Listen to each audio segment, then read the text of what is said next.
Imagina por un momento que el cristianismo no fuera una fe global, sino una pequeña y exclusiva secta judía. Bueno, pues esa fue la encrucijada real a la que se enfrentó en sus inicios. Hoy vamos a meternos de lleno en la primera gran crisis de identidad del cristianismo, el conflicto con los llamados judaizantes. Y ojo, no hablamos de detalles menores, lo que estaba en juego era el alma misma del movimiento. ¿Sería una fe para unos pocos elegidas o un mensaje para todo el mundo? Esta es la historia de la lucha que, literalmente, definió el cristianismo para siempre. Para que nos hagamos una idea de la magnitud de lo que estaba en juego, esta frase del apóstol Pablo es, una declaración de guerra teológica en toda regla. Si la justicia viene por la ley, entonces Cristo murió en vano. Pablo traza aquí una línea en la arena clarísima. Esto no va de costumbres o de rituales, no. Esto va del corazón mismo del Evangelio, y la elección es absoluta. O la salvación es un regalo que se recibe por fe, o es un salario que te ganas cumpliendo la ley. No hay punto medio. O una cosa o la otra. Y todo esto estalla, fíjate, no en un sesudo debate teológico en una sinagoga, sino durante una cena. Nos vamos a Antioquía, un lugar clave donde una confrontación pública entre los dos apóstoles más importantes, Pedro y Pablo, desató la primera gran crisis de la Iglesia.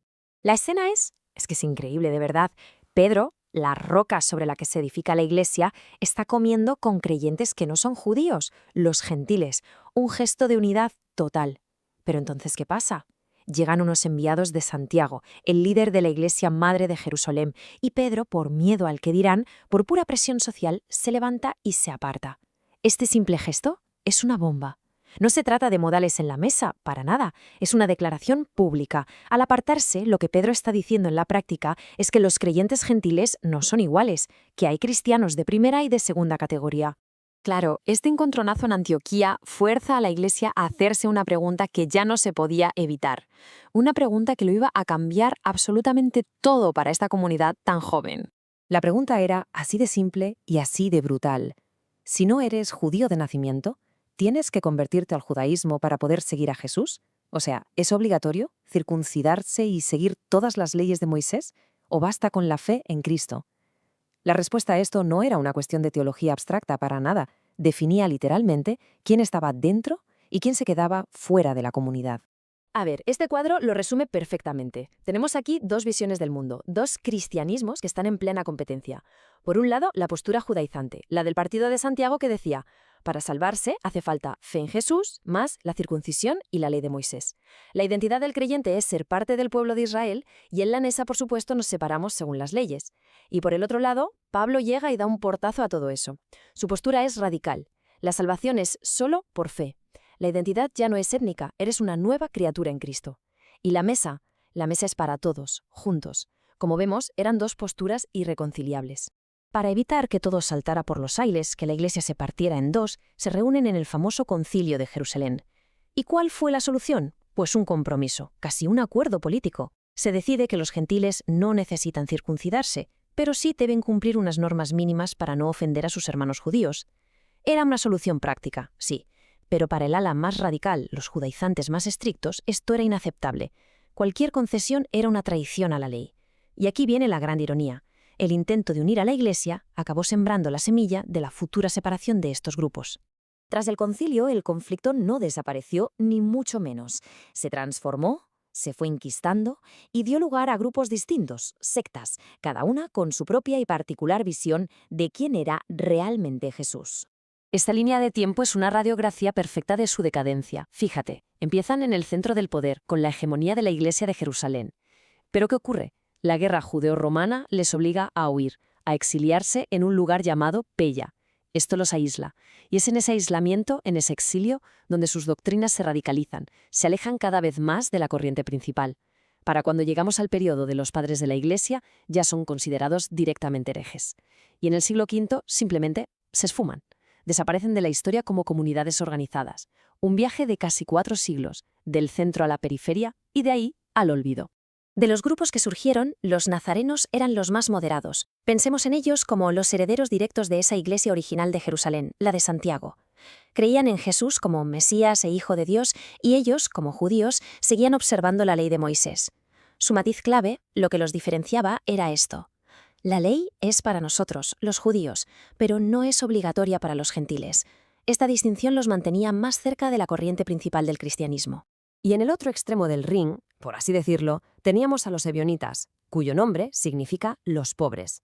Eran mucho más radicales. Para ellos, Pablo era un apóstata, un traidor que había destrozado la ley. Así que rechazaban de plano todas sus cartas. Eran súper estrictos, hasta el punto de practicar el vegetarianismo.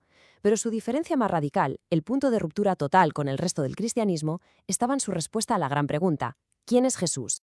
Y aquí, ojo, está el meollo de la cuestión, el punto de no retorno, el adopcionismo. Los ebionitas creían que Jesús no era Dios por naturaleza. Para ellos nació como un hombre normal, hijo de José y María. Pero por ser un hombre excepcionalmente justo, Dios lo adoptó como su hijo en el momento de su bautismo. Esto lo cambia absolutamente todo, porque si Jesús no es divino desde la eternidad, su muerte en la cruz no tiene el mismo poder redentor. Su visión chocaba frontalmente con la idea de Pablo y de Juan de un Cristo eterno y divino, que se estaba convirtiendo en el pilar fundamental de la fe ortodoxa. Entonces, la pregunta es inevitable. ¿Cómo es posible que un movimiento que tuvo tanto poder al principio acabara desapareciendo por completo? Pues bien, el veredicto de la historia fue implacable, y se basó en una tormenta perfecta de factores culturales, teológicos y también políticos.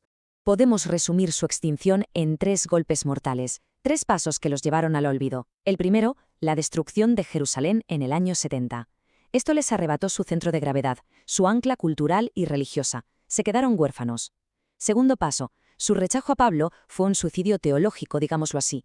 Se privaron de las herramientas intelectuales para conectar con el mundo grecorromano y se quedaron como un fenómeno puramente local. Y el tercer y último paso, el golpe de gracia, el ascenso del cristianismo paulino como la religión oficial del Imperio Romano. Esto los convirtió de la noche a la mañana en grupos heréticos que debían ser perseguidos. El mundo cambió y ellos, sencillamente, se negaron a cambiar con él. Pero cuidado, no pensemos que esto es solo una clase de historia. Sería un error garrafal simplemente archivarlo y ya está. El debate de los judaizantes, en el fondo, nunca murió del todo, y sus ecos resuenan hasta hoy, dejándonos lecciones muy importantes para la fe. Entonces, ¿con qué nos quedamos de toda esta historia? ¿Qué lecciones podemos sacar? Pues mira, la primera, cuidado con el legalismo. La tensión entre cumplir normas y vivir por la gracia es eterna y sigue presente. Segunda, no olvidar nunca nuestras raíces. El cristianismo nació del judaísmo, y negar eso es mutilar nuestra propia identidad. Tercera, y esta para mí es clave, una fe que se encierra en una cultura, en una etnia, en una forma de hacer las cosas, está destinada a morir. Y cuarta, debemos aprender a ser flexibles en lo que no es esencial, en las formas, pero absolutamente firmes en el núcleo del Evangelio. Y todo esto nos lleva a la pregunta final, la que de verdad nos interpela hoy. El gran error de los judaizantes fue añadir requisitos humanos a un regalo divino. La pregunta que nos queda es, ¿cuáles son nuestras circuncisiones modernas? ¿Qué barreras culturales, políticas o de estilo de vida ponemos hoy en la puerta de la Iglesia, que no tienen nada que ver con el Evangelio, pero que acaban excluyendo a la gente? La historia de los judaizantes es la gran advertencia que resuena a través de los siglos. Nunca, nunca conviertas la buena noticia en una carga pesada.